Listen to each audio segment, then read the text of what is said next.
Hi, my name is Dr. Sarah Kelley, Director of Pediatrics at Community Health Centers of Pinellas, and a mom of 3. I'm so glad you joined me for this episode of Practical Parenting with Your Pediatrician, where we keep it real and practical when it comes to your kids and their health and well-being. Let's talk about masks. Has anyone else out there forgotten a mask at home and had to turn the car around to go get it, or am I the only one? They certainly have become the newest part of our wardrobes, and for good reason. When worn correctly, they play a key role in reducing the spread of COVID-19. The CDC has recommended that everyone over the age of 2 years wears a cloth mask when indoors, in public, and outdoors when social distancing cannot be applied.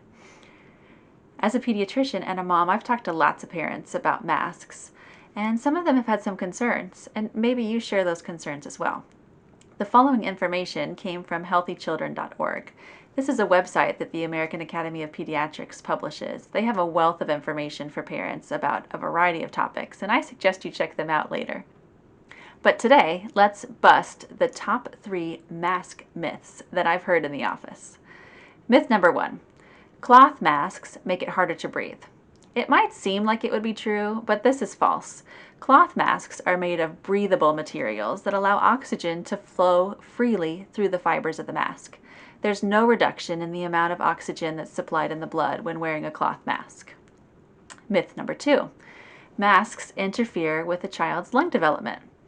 Again, oxygen flows freely through and around the mask, so there's no constriction in the lung development or oxygenation. Myth number 3, the cloth masks allow for the easy flow of oxygen and carbon dioxide molecules because they're so tiny. The things that they trap are the respiratory droplets that can potentially spread coronavirus. Now, you had the facts about masks, but let's be real and practical for a minute. Wearing a mask doesn't feel natural.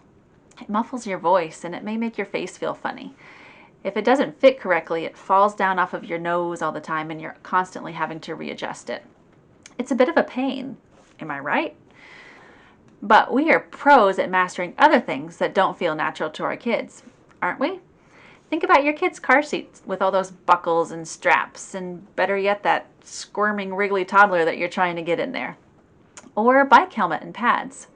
Better yet, green vegetables at the dinner table. We're masters at making uncomfortable and unappealing look irresistible. We have to do the same for our kids with masks. Make it fun, make it appealing, and most importantly, be a good role model and put that mask on yourself. Isn't that what good parenting is all about? Helping our kids out for the future? I'm Dr. Kelley, and thanks for watching this episode of Practical Parenting with Your Pediatrician. I'll see you next time.